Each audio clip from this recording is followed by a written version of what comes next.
Hello guys, कैसे हो आप सब। तो आज मैं आपके लिए लेके आया हूँ एक और नई कहानी जो कि बिल्कुल रियल स्टोरी पर है।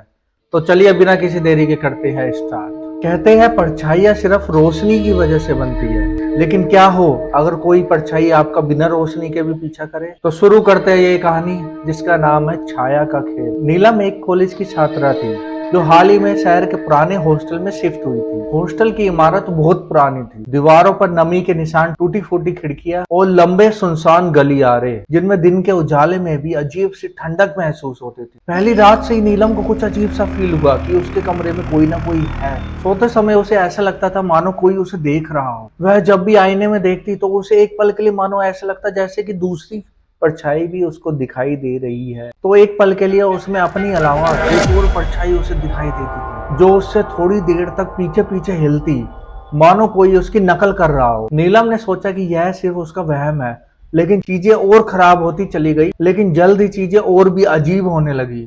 रात के समय किनारे में गिरने वाली परछाइयां कभी कभी बिना रोशनी के भी दिखाई देने लगी। दरवाजे अपने आप खुलने बंद होने लगे और कभी कभी धुंधली सी परछाई दिखाई देने लगी और कभी कभी आईने में धुंधली सी परछाई झलकती।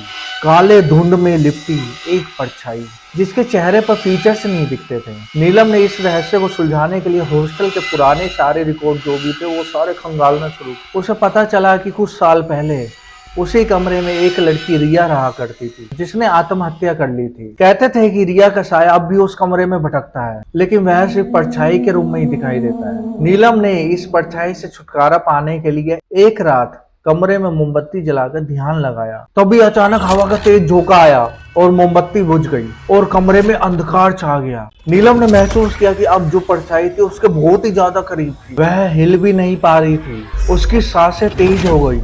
तभी कानों में एक हल्की सी आवाज सुनाई दी, तुमने मेरी जगह ली है, अब तुम्हें यहाँ रहना पड़ेगा हमेशा के लिए।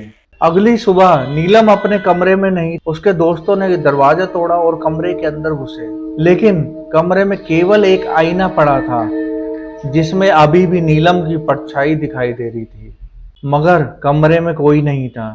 तो दोस्तों, अगली बार अगर आप आईने में देखें और आपको लगे कि आपके अलावा एक और परछाई है तो एक बार पलट के जरूर देख लीजिएगा।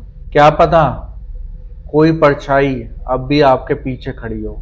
तो इसी के साथ दोस्तों हम करते हैं ये वीडियो का एंड। दोस्तों, आपको ये वीडियो कैसी लगी, स्टोरी कैसी लगी, अगर पसंद आई हो तो जल्दी से चैनल को सब्सक्राइब कर दो और वीडियो को लाइक कर दो। हम मिलते हैं अगली वीडियो में, तब तक के लिए बाय बाय।